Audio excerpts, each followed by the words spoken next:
علامہ لیاقت حسین ازہری صاحب قرآن پاک کی روشنی میں عقیدہ آخرت کی وضاحت فرمائیں، اس کی ضرورت و اہمیت بھی بیان کریں۔ جی، اعوذ باللہ من الشیطان الرجیم، بسم اللہ الرحمن الرحیم۔ بہت شکریہ سید سلمان گل صاحب، مفتی اہل سنت، مدرس قرآن حضرت علامہ مفتی سہیل رضا امجدی صاحب نے بہت خوبصورت قرآن و حدیث کی روشنی کے اندر آخرت کے حوالے سے، آخرت کے احوال کے حوالے سے اور ساری چیزوں کو بیان فرمایا۔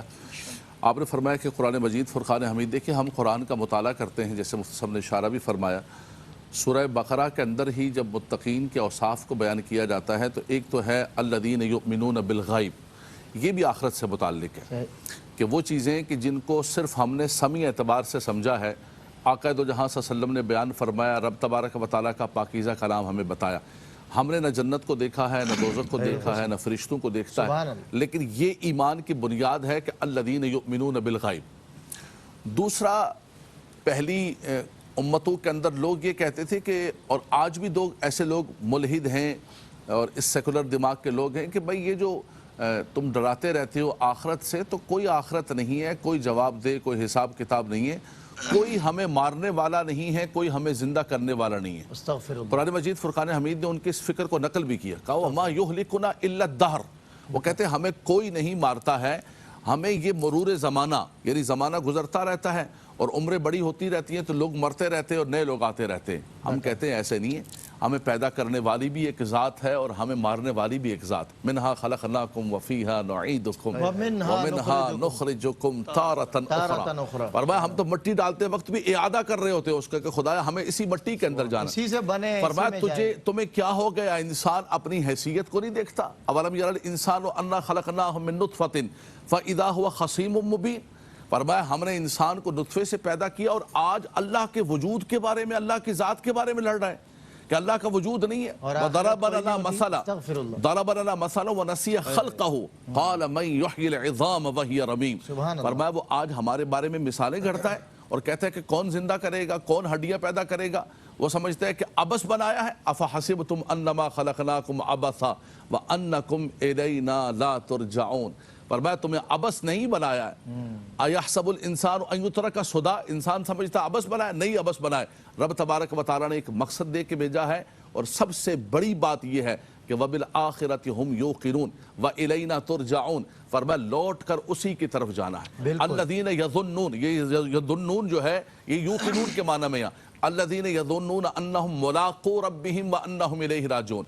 ایک وہ فکر تھی داہریوں کی، ملحدانہ، کہ ہمیں کسی نے بنایا نہیں، کسی کے بارگاہ میں۔ فرمایا ایمان والوں کا پہلا ایمانیات، آپ نے فرمایا نا کہ ایمانیات کے حوالے سے، تو دیکھیں ایمانیات کے اندر ایک الہیات آتی ہے جس نے اللہ تبارک و تعالیٰ کی ذات میں، توحید میں، پھر نبوت کے حوالے سے، رسالت کے حوالے سے اللہ تبارک و تعالیٰ کے تمام نبی برحق ہیں، اس کی کتابیں، اس کے فرشتے، اور پھر وبالآخرۃ ہم یوقنون والبعث بعد الموت، جس کا اشارہ آپ نے ایمان مجمل ہم اپنے بچوں کو بھی یاد کرا رہے ہوتے ہیں کہ یہ بنیادی عقیدہ ہے آخرت کا۔ وہ یہ کہتے ہیں کہ مر گیا ختم ہو گیا، ہم کہتے ہیں یہ زندگی تو عارضی زندگی ہے، اصل زندگی موت کو سمجھا ہے غافل اختتام زندگی، نہیں ہے یہ شام زندگی صبح دوام زندگی۔ یہ ایک زندگی کی شام ہو رہی ہے جو آنے والی ابدی زندگی ہے، صبح دوام زندگی، دوام۔ بار بار قرآن نے کہا خالدین، اس میں بھی خلود ہے، ابداً، پھر دوبارہ فرمایا یہ عارضی زندگی ہے اس ابدی زندگی کے لیے۔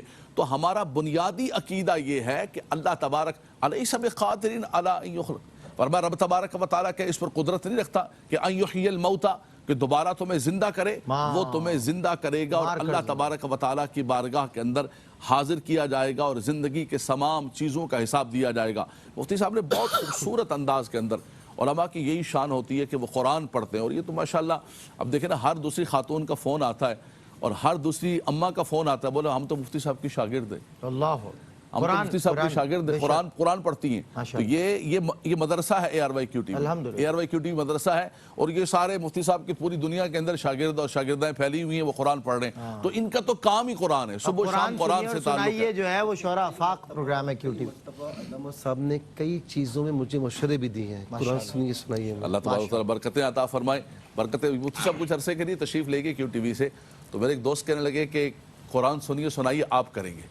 میں نے کہا یار قرآن سنیے سنائیے جس پر ججتا ہے وہی کرے گا. بے شک. وہ چھٹی گیا ہوا ہے, وہ چھٹی پہ گئے ہوئے آ جائیں گے, سال کی چھٹی بھی ہو سکتی ہے, لیکن کریں گے آ کے. میں نے کہا وہی, میں نے کہا الحمدللہ میں حافظ ہوں, میں قاری ہوں, لیکن قرآن سنیے سنائیے اسی بندے کو ججتا ہے اور وہی کرے گا. تو دیکھیں قرآن سے انہوں نے مثالیں دی. قرآن سے یہ کہتا ہے کہ اذا زلزلت الارض زلزالها واخرجت الارض اثقالها وقال الانسان ما لها یومئذ تحدث اخبارها بان ربک اوحی.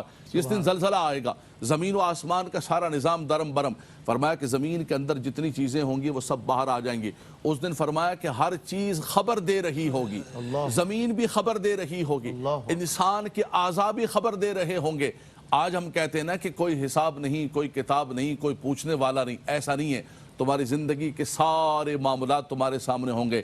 سید سلمان گل صاحب میں قرآن پڑھ رہا ہوں, قرآن کے اندر فرمایا یہ زمین بھی خبر دے گی اور یہ ہمارے جو اعضاء ہیں جسم کے, پارٹس آف باڈی جس کو ہم کہتے ہیں, یہ بھی اللہ کی بارگاہ کے اندر خبر دیں گے. اگر کسی نے تسبیحات پڑھی ہوں گی تو تسبیح کی خبر دیں گے جی. اور اگر کسی نے کسی جگہ پر گناہ کیا ہوگا تنہائی کے اندر, وہ زمین کا ٹکڑا بھی گواہی دے رہا ہوگا.